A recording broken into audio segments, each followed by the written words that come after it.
Hello' বন্ধুসকল, স্বাগতম জনাইছোঁ আপোনালোকক চেনেল কে ভ্লগলৈ। আজি আমি আহিছোঁ অন্য এটা ভিডিঅ' বনাবলৈ। আপোনালোকে আশা কৰোঁ চাই থাকিব ভালকৈ। আজি আমি আহিছোঁ যেনেকৈ হিন্দু ধৰ্মৰ মন্দিৰ, মুছলমান ধৰ্মৰ মানুহৰ মছজিদ আৰু খ্ৰীষ্টান ধৰ্মৰ মানুহৰ এই ক্ৰুচ বুলি কয় এইটো।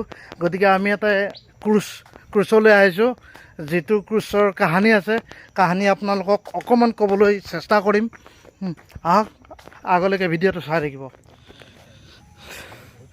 আমি ক্ৰুচটোৰ একদম নিচেই ওচৰতে পাইছোঁহি।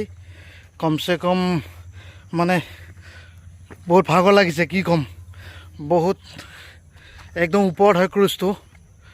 আমি একদম আপোনালোকক দেখুৱাবলৈ গ'লে ইয়াৰ পৰা মই দেখুৱাম ভালদৰে আপোনালোকক কিমান ওপৰৰ পৰা মানে তলৰ পৰা ওপৰলৈকে আহিছোঁ। ভাগৰ লাগি আছে, কিন্তু আহি শেষত আমি ক্ৰুচটো পাইছোঁহি। ক্ৰুচটো আপোনালোকক ভালকৈ দেখুৱাবলৈ চেষ্টা কৰিম, নিশ্চয় চাই থাকিব। এই ক্ৰুচটোৰ কাহিনীও আছে, কাহিনীও ক'বলৈকে মই চেষ্টা কৰিম। গতিকে চাব, আপোনালোকে চাই থাকিব আগলৈকে। ভিডিঅ'টো ধামাকা হ'বলৈ গৈ আছে। আমি আচলতে একদম ক্ৰুচটোৰ নিচেই ওচৰতে আহি পাইছোঁহি। আমি কিন্তু আহিছোঁ পিছফালৰ পৰাহে, আগফালে এতিয়া যাবলৈ চেষ্টা কৰিম।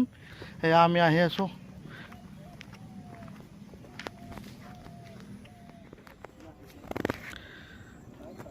আমি এতিয়া এই ক্ৰুচটো পাইছোঁহি। এই ক্ৰুচটোৰ বিশেষত্ব এটা আছে। ভাল বিশেষত্ব নহয় বাৰু, এইটো বেয়া বুলিয়ে ক'ব লাগিব। কথাটো হ'ল, এই ক্ৰুচটোত শুনা পোৱা মতে আজিৰ পৰা 200-300 বছৰমান আগতে 3জন ৰাজাই ইয়াতে বসবাস কৰিছিলে। তাৰপিছত মানে সম্পত্তিৰ লোভ,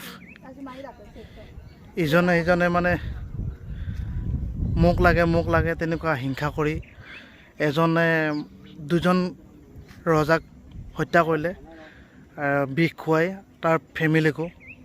তাৰপিছত অলপ পেলাই লওঁ, মাৰি পেলালে। তাৰপিছত এজন ৰজাই ইয়াতে থাকিবলৈ আৰম্ভ কৰিলে অকলে তাৰ ফেমিলিৰ সৈতে। কিন্তু ৰজাৰ শেষত কি হ'ল, মানে য'তেই যায় ত'তেই এই চৰ্চটোৰ চাৰিওফালে ভিতৰে বাহিৰে যেতিয়া প্ৰে কৰে, তেতিয়া সেই ৰজাৰ ফেমিলি মাৰি দিয়া 2জন ৰজা সিহঁতকে দেখা পায়। যি ৰজা 2জনক হত্যা কৰিছিলে সিহঁতকে দেখা পায়। যেতিয়াই নহওক, শেষত উপায় নাপায় ৰজাই ইয়াত আত্মহত্যা কৰিলে, সেইজন ৰজাইও। কাহিনী ইমানেই।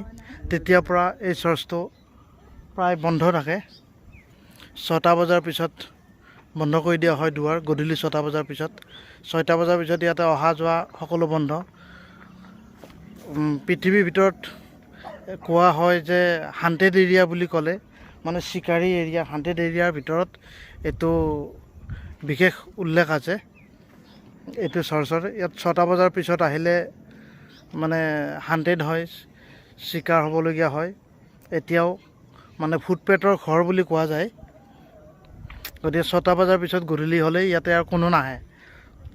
আৰু ইয়াৰ পৰা মানুহৰ ঘৰ কমচে কম 4-5 কিলোমিটাৰ দূৰতে আছে। চাৰিওফালে জংঘলে দেখিবলৈ পোৱা যায়, অকল জংঘল। আহক এইবাৰ আমি এই ক্ৰুচটোৰ সৌন্দৰ্যতা উপভোগ কৰোঁ। চাৰিওফালে যিটো এটা পৰিৱেশ, নেচাৰ, চাওকচোন এবাৰ।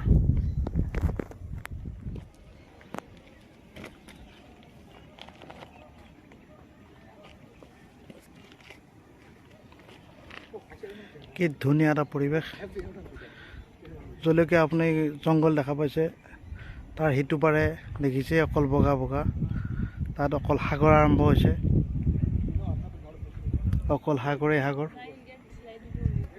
ওপৰত মেঘ, আৰু এইখন হ'ল খেতিডৰা। ইয়াতে খেতি আছে।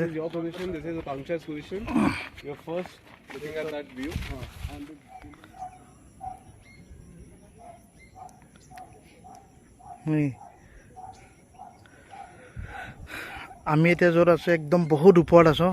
আমাৰ য'ত থাকোঁ আমি, তাৰ পৰা ইয়াত প্ৰায় 5 কিলোমিটাৰ ওপৰলৈকে উঠি অহা হৈছে। উঠি আহি আমি চাৰ্চটো পাইছোঁহি।